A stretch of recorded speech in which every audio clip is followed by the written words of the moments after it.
It was the advertisement's outright simplicity that caught my attention. Revolutionize science. Earn $5,000. Call us now. I wish I could say I didn't know why I called them. I wish I could say it was some act of God or deception that drove me into their waiting arms. But that would be a lie. The truth is I called them because I needed the money. Because I had gotten laid off at the publishing company I worked at and I was having trouble finding steady work. Because I was months behind on rent and facing my second eviction notice. Because I didn't want to be a failure. I called them for selfish reasons. Who are they? I'm not exactly sure. In retrospect, their obvious obfuscation of their identity should have been a red flag to me. But at the time, their request seemed too interesting, their reward too vital, for me to risk losing the chance to help them. My best guess is that they're a group of private researchers that are funded by some supercorporation. They must be. Otherwise, there was no way they would have been able to pay for the machine. They showed me the machine the first time I met with them. It was kept in a cavernous room in the basement of a 5-story office building. It was a work in progress at that time. They were still connecting pipes and soldering wires. But even in an unfinished state, it looked truly magnificent. Have you ever heard of a sensory deprivation chamber? I had. In fact, I had actually been inside one before when I was in college. Back then, I was on a real hippy-dippy spiritual journey. Meditating a lot, experimenting with psychedelic drugs. Primarily magic mushrooms. At some point along that journey, I felt motivated to spend an hour of my life and $60 of my student loans inside a sensory deprivation chamber at a local spa. Your standard sensory deprivation chamber is a large metal tank filled with about a foot of salt water. You step in and float in the water, then someone, a spa attendant in my case, closes off the tank so it's completely dark. With your vision obscured and your body suspended in the water, it's supposed to feel like you no longer have your two primary senses. Depending on who you ask, this is supposed to be relaxing, enhance your creative process, allow you to reach higher consciousness, hallucinate, or maybe gain magic powers. My experience with the chamber in college was fairly lackluster. I remember that the water was too frigid and the salt made my skin itch. It was difficult to concentrate on meditating or channeling my inner chakra or whatever the spa had promised. Truthfully, I did always wonder what it would have been like to get in one of those things while tripping on some magic mushrooms, but I never had the opportunity. This sensory deprivation chamber didn't look anything like the one I used in college. This chamber looked like a vivisected suit of medieval armor strewn across a large metal table. Thousands of tubes and wires connected to the metal body, which was about 3 times larger than my own body. The head or helmet of the chamber was colossal and round with a big brass pipe running out of its crown into the tiled floor beneath it. On the walls surrounding the chamber were 50 or 60 computer screens, 20 or so server boxes, and various iterations of medical equipment that I couldn't name if I tried. It dawns on me now that the utility bills and computers alone for the machine must have been many tens of times higher than the measly $5,000 they offered me. Not to mention the salaries of the dozens of lab coat-clad scientists manning those computer screens. Again, perhaps this should have raised alarm bells, but I ignored it with the focused ignorance of a man who was on the brink of homelessness. The man who showed me the machine told me his name was Dr. Monasun. He was a wrinkled, balding man with a clean shave and focused eyes of blue. When I saw him, he was always clad in blue scrubs and a clean white lab coat. Dr. Monasun was the primary liaison for my involvement on this project. He explained the machine's purpose, brought me the necessary waivers, and answered all my questions. Questions like, "So what exactly am I supposed to do? We want you to remain in our sensory deprivation chamber for 3 days." I'm sure my expression betrayed my sense of shock. 3 days? Is that? Will that kill me? You probably would still be alive after 3 days in pure isolation, though you would likely become gravely ill and suffering from immense dehydration.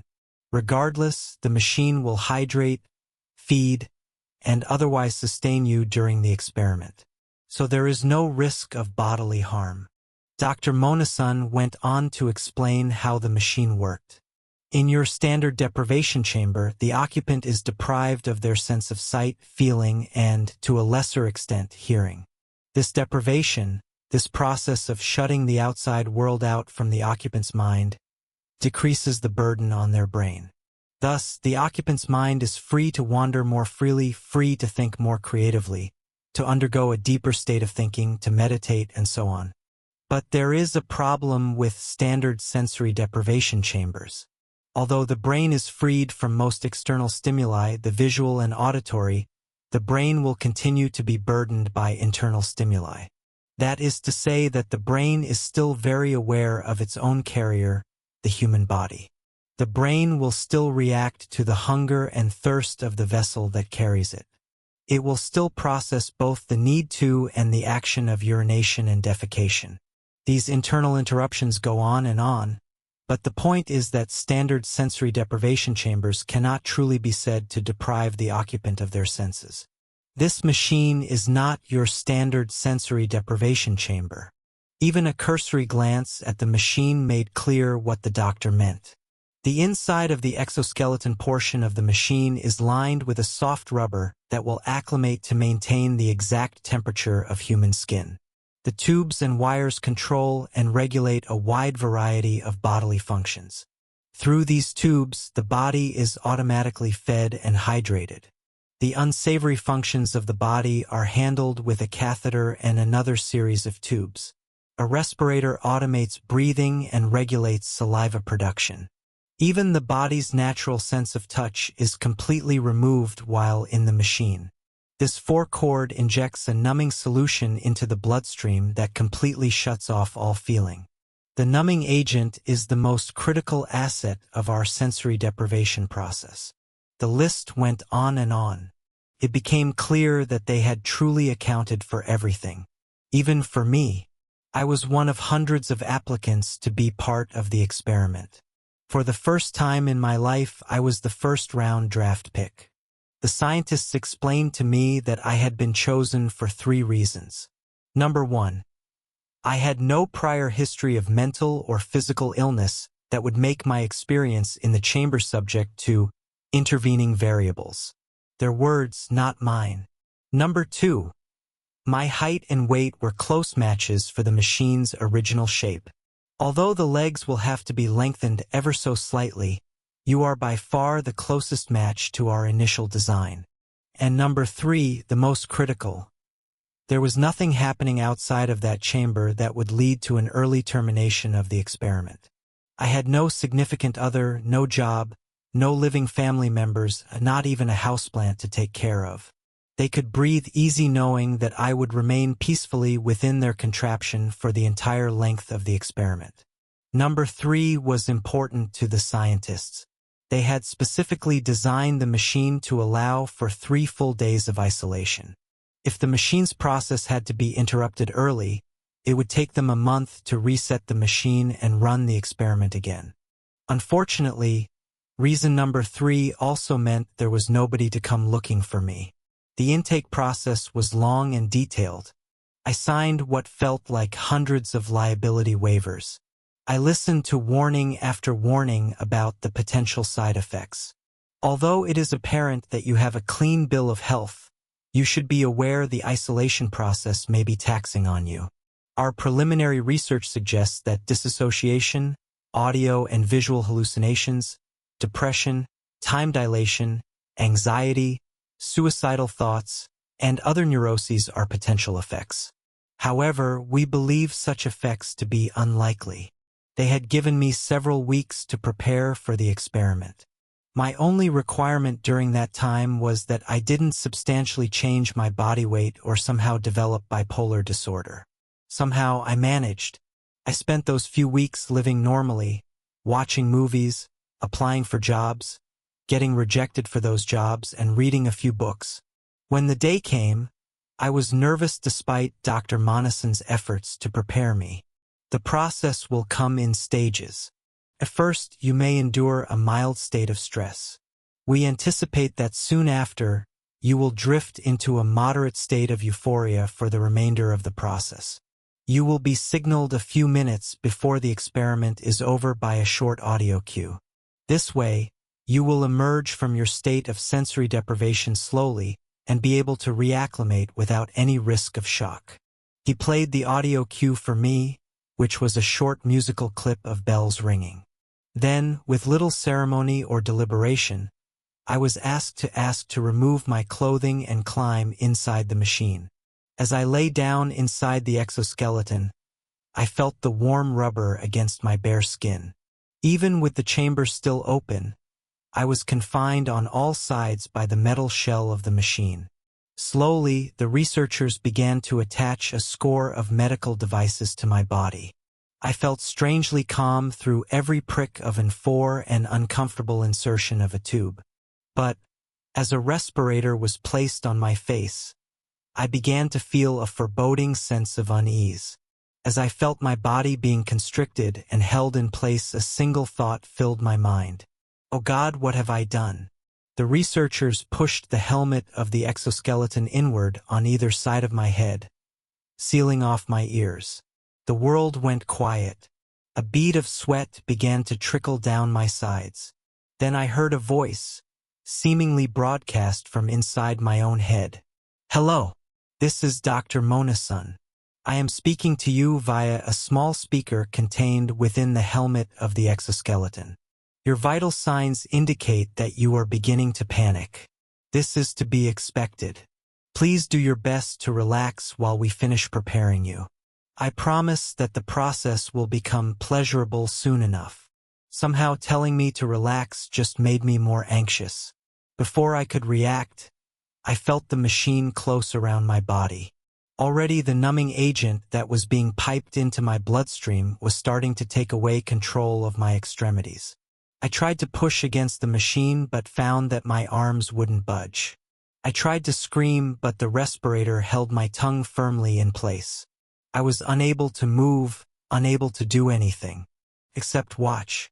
I could still watch as researchers scrambled around me to check vitals and prepare the exoskeleton to finish closing. I could still watch as a giant analog timer appeared on a TV screen above me and began to broadcast a time. 00:00:01:00 until deprivation begins. I tried again to scream. I tried again to plead to be let out. I found myself unable to feel any part of my body. I strained my eyes to try and get someone's attention, but no one seemed to be looking at me. 00:00:00:30 until deprivation begins. Had my tear ducts been operating, I would have begun crying. Without nothing else to do, I began to pray that this was a bad dream. To pray that I was home in bed and not in this chamber. 00:00:00:05 until deprivation begins. The last thing I saw was the face of Dr. Mona-san leaning over me, waving to me, saying something I couldn't quite understand, closing the exoskeleton's face over my own. 00:00:00:00:00 until deprivation begins. And then everything went dark. If I had been in control of my own breathing, I would have begun hyperventilating immediately. I had never felt such a profound sense of darkness as in that moment. Unable to see even my own body, it was as if I had been extinguished from existence. My eyes swam in every direction in search of a single iota of light but found none. After a moment's consideration, I realized that I had now been in the machine for some time. I had no reference point for exactly how long. Without outside stimuli of any kind, my only mechanism of telling time was by counting individual seconds in my head. Yet time ticked on. I found myself alternating between obsessing about my imprisonment and finding myself adrift in my thoughts. I began to consider the state of my life, my recent unemployment, my lack of close friends. I felt a wave of depression come over me. Was my life really so meaningless that I could be snuffed out of existence for 3 days and no one could possibly care? I pondered the source of my isolation. I looked back to times I could have tried harder at my job. Images of friendships that I had let fall apart out of introversion and stagnation cascaded through my mind. And then I came across a thought in my head that, were my body not numb to the point of immobility, would have made me burst out into laughter. I felt lonely. Well, of course I felt lonely. I was, at that moment, the most alone human being there had ever been. Surely there were researchers only a few feet from my terrestrial body, but my mind had been isolated completely. I was as alone as someone could be. I let my mind continue to wander. It felt as though I had been in the chamber for hours at this point. Although I had planned to spend this time planning some sort of creative endeavor, the great American novel, perhaps, I found my mind repeatedly coming back to my current predicament.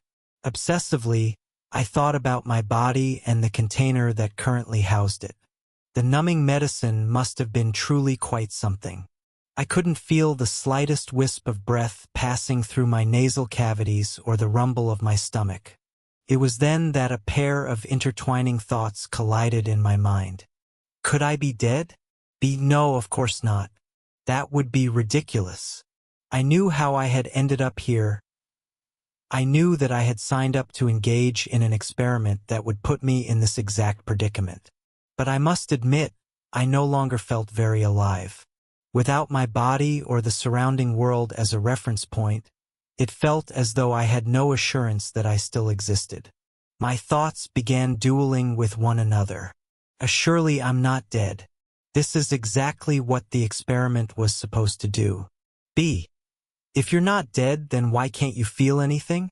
Why can't you feel your breath or saliva or anything? But I know I'm not dead because I'm thinking right now. What does that mean?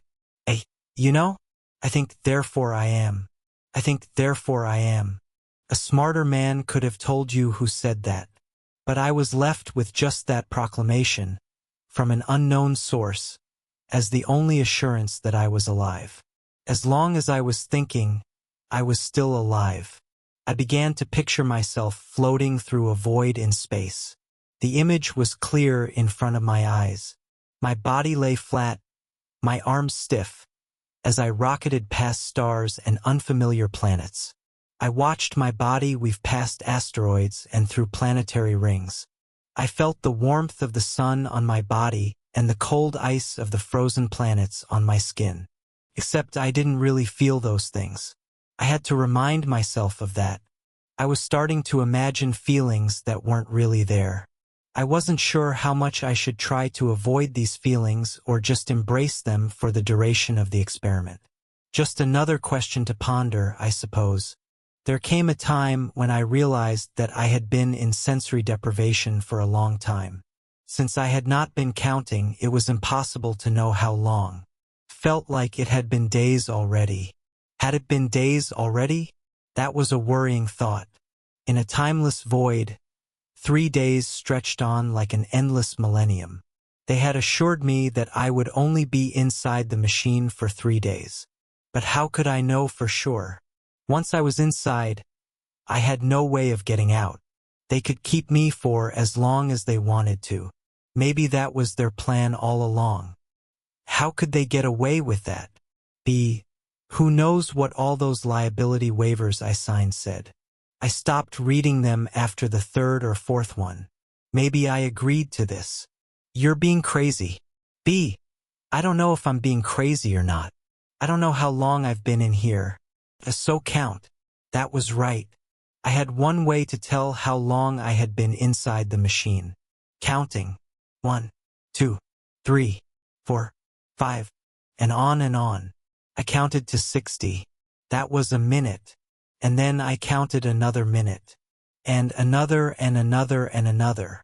I just kept going and going. I never lost focus on the task at hand. Then I hit 1,000 minutes. Technically, 1,000 minutes was only a little more than 16.5 hours. Certainly not the 3-day period I was supposed to be inside the machine. But that was 16.5 hours on top of all the time I had already spent thinking about my life and dreaming about floating through space. Surely I had spent longer thinking to myself than I had counting.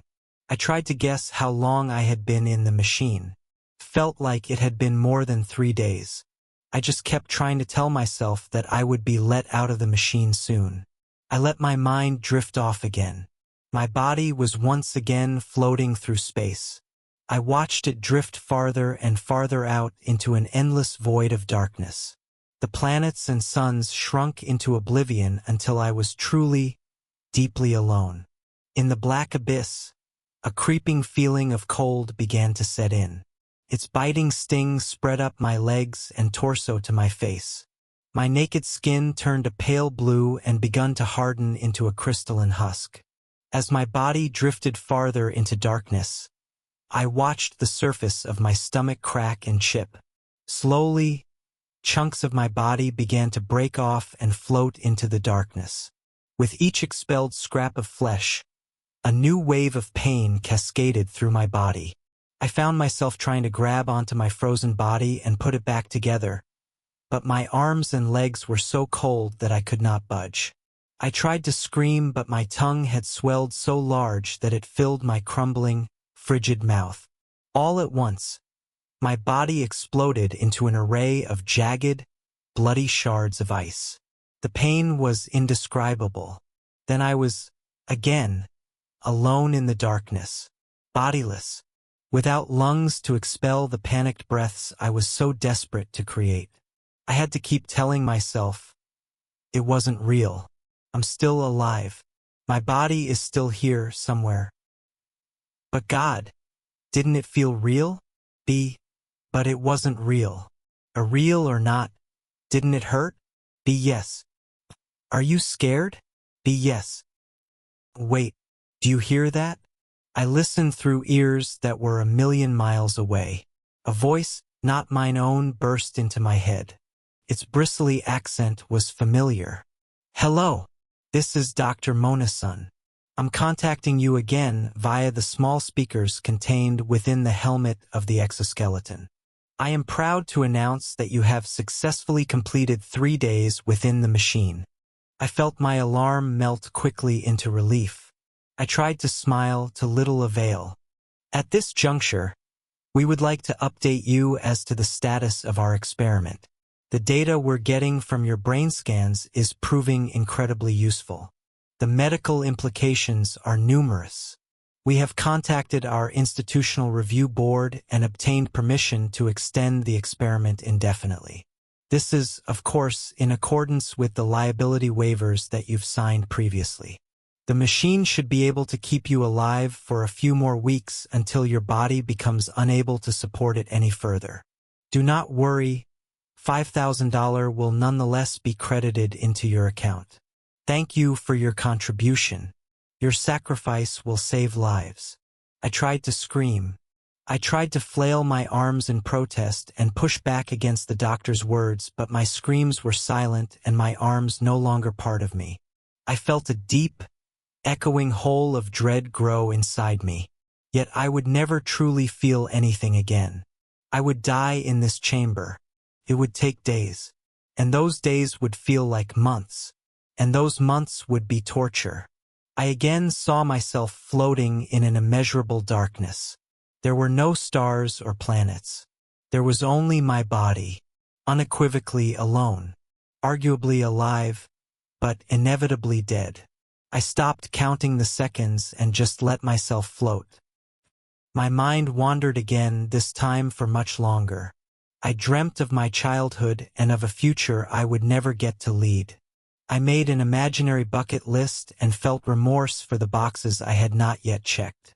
I held conversations in my head between old friends and lovers. And sometimes I didn't think at all. Sometimes I disappeared from existence altogether. But then I felt it. I felt something. I couldn't tell what it was at first. It had been so long since I felt something that I couldn't tell if I was imagining it or not. It was my big toe. My big toe on my right foot. Somehow, someway, it still had feeling. Not a lot of feeling, It felt like when you sit on your hand and it becomes almost, but not quite, numb. Like it was being massaged by a set of pins and needles. I moved the toe around, the little that I could, to try to understand how this feeling had come back. Then I felt it, a tiny prick. The slightest droplet of pain against my big toe. Something sharp. And 4 needle. It must have become dislodged somehow. Maybe one of those lab coat-wearing schmucks tripped over it or something. All I knew was that I could feel again. I suddenly felt like I had been born again. Like I had died and risen from the ashes. This needle must have been one of the needles that was supposed to deliver the numbing chemical into my body. Somehow it got dislodged and now I had just a little feeling in my toe. Unfortunately, my big toe was hardly the vestige of my body most suited to orchestrate my grand escape. But still, I felt immeasurable happiness. Because I had a secret weapon on my side. Time. There's an old adage that goes, if you give a monkey a typewriter and infinite time, he will eventually write the complete works of Shakespeare. Similarly, with a partially numb big toe and infinite time to think, I could craft my grand escape. My big toe was too weak to push open the exoskeleton. Despite my straining, I was unable to reach any other cords to pull them out. All I could reach was the 4 needle that had already been pulled out. And with that 4 needle I hatched my plan. I scraped my toe across it. Stung, but I knew it would do the trick. I knew that I had forced those stupid scientists' hands. My efforts had made a cut in my toe skin. And now I knew I was going to be okay. They only had 2 options.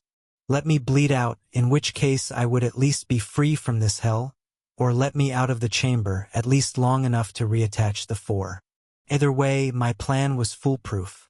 Either way, I was going to be free, at least for a moment. It only took them a few minutes to notice what I had done. This is Dr. Mona-san again, communicating via the tiny speaker in the helmet of the exoskeleton. It seems you have managed to injure yourself inside the exoskeleton. After some discussion, we have elected to pause the experiment and correct the error. Stand by, the exoskeleton will be opening shortly. The light that soon flooded my eyes all but blinded me. As the machine opened, I bathed in the sounds of its electronic thunks and whirs and the conversation of the men around me. The quick tug as needles and tube were removed from me felt better than any touch I had ever experienced. They let me out. I was free.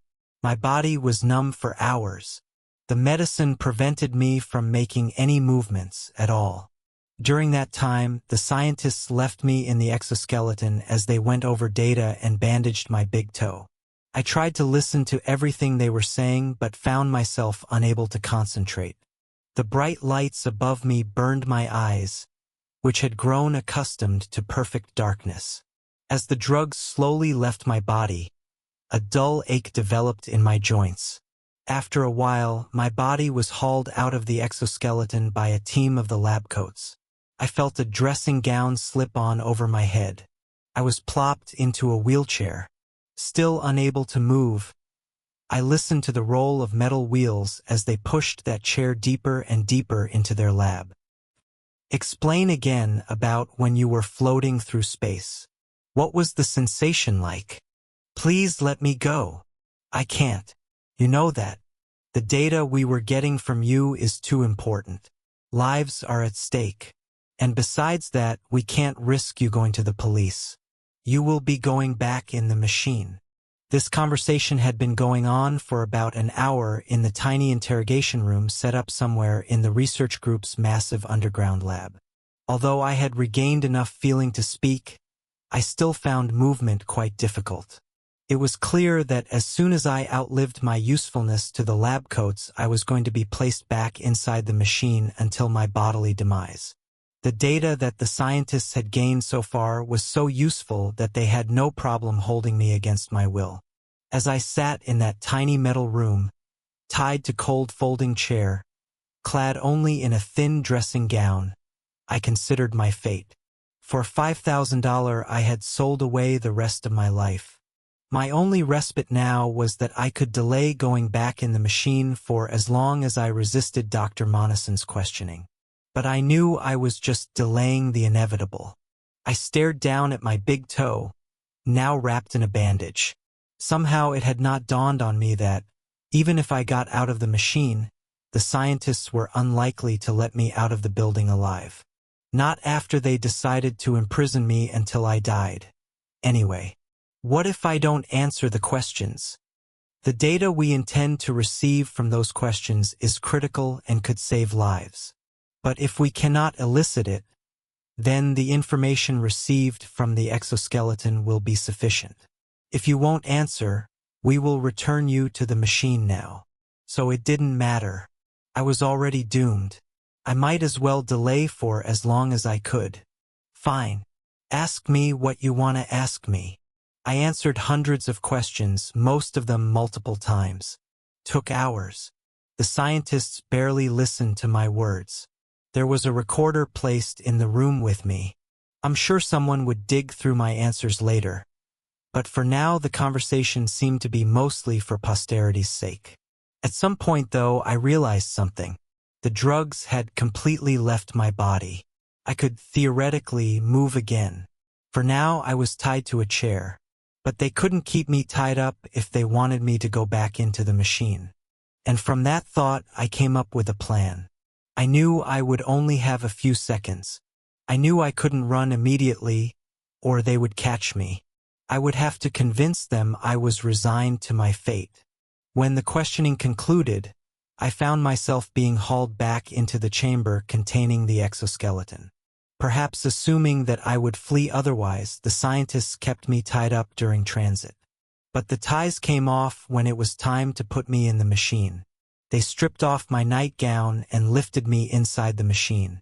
I let my body go limp as they did, feigning the same numbness that had, until recently, restricted my movement.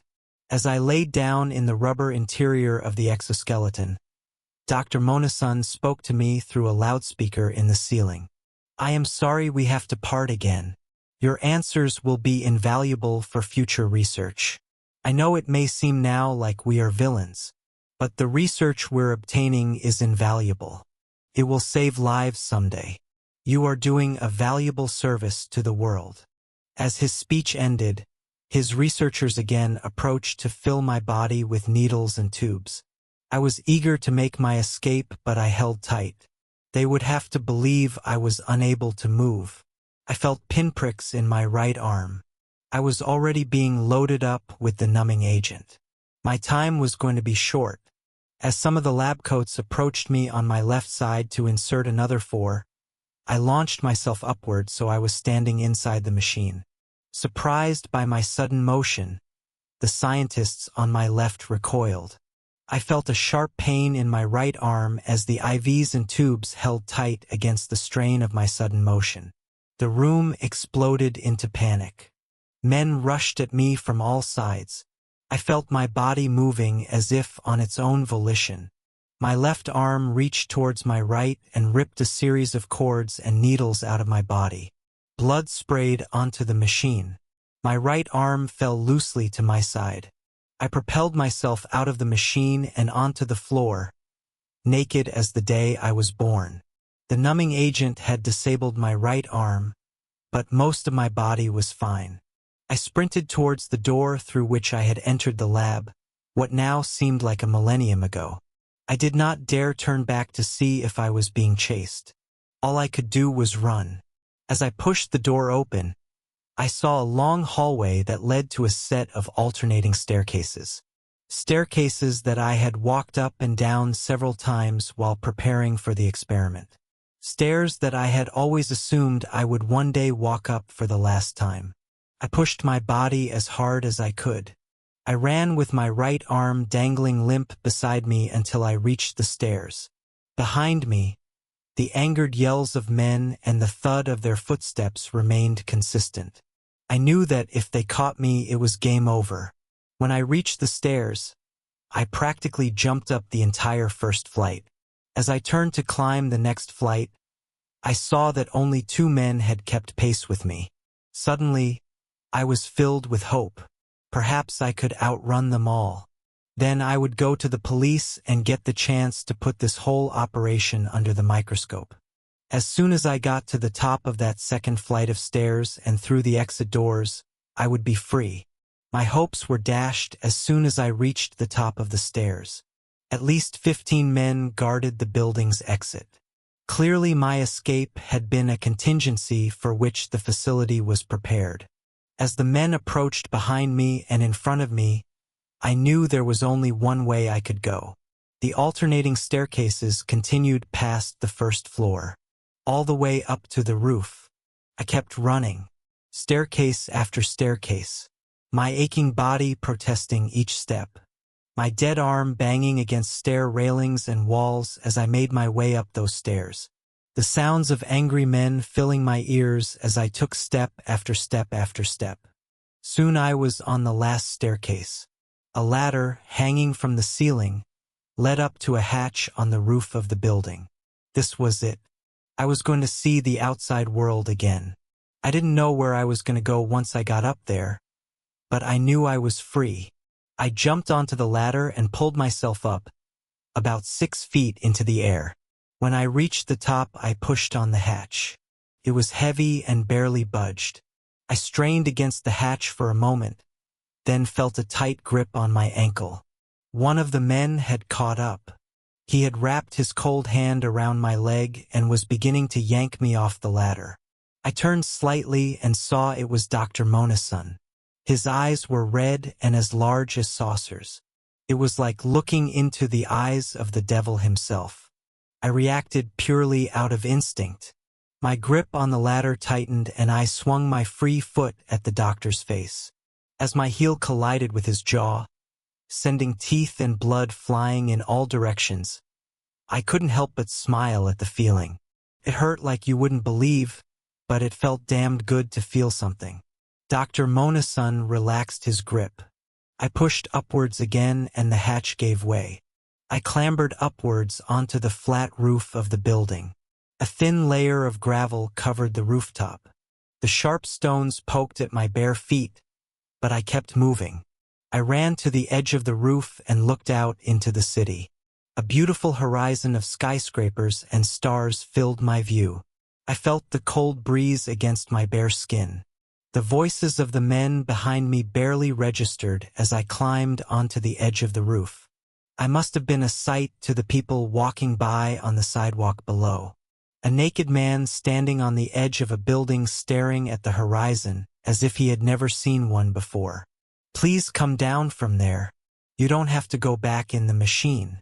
We just need you to come down. It was Dr. Monasun again. His voice was hard to understand now that he was short a few teeth. I turned away from the horizon to look at him. He was surrounded on all sides by other men in lab coats. I knew at that moment that I had no real choices left. Could I believe Dr. Monasun that he wouldn't put me back in the machine? Probably not.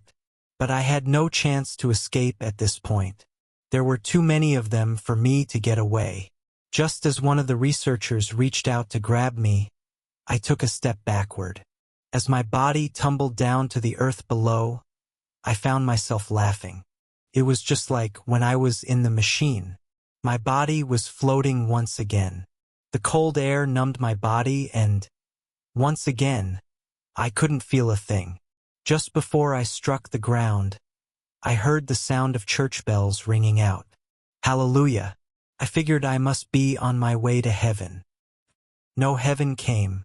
Instead, I found myself in complete darkness. Feeling nothing, seeing nothing, simply ruminating on my previous actions. Is this what death is like? In answer to my question, I heard a familiar voice. Hello, this is Dr. Monasun. I am speaking to you once again via a small speaker contained within the helmet of the exoskeleton. You have successfully completed your 3 days within the exoskeleton. Had I not still been pumped full of numbing drugs, I would have wept. We are currently in the process of opening the machine. At that point, we will perform a physical assessment. I'm sure you are anxious to leave. I can assure you we will move as quickly as possible to make that happen. Thank you so much for your assistance with this project. It has been invaluable. 3 days. I had been in that machine for exactly 3 days. It didn't click for me until they were pulling me out of the machine. There was no bandage on my big toe, no needle near my foot on which I could have cut myself.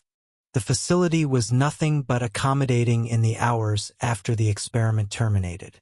They provided me with a comfortable place to rest while the remainder of the drugs left my system. Although they asked questions about my experience, they were not hostile when I refused to speak. The researchers were happy to answer my questions about the experience. Happy to tell me it was all in my head.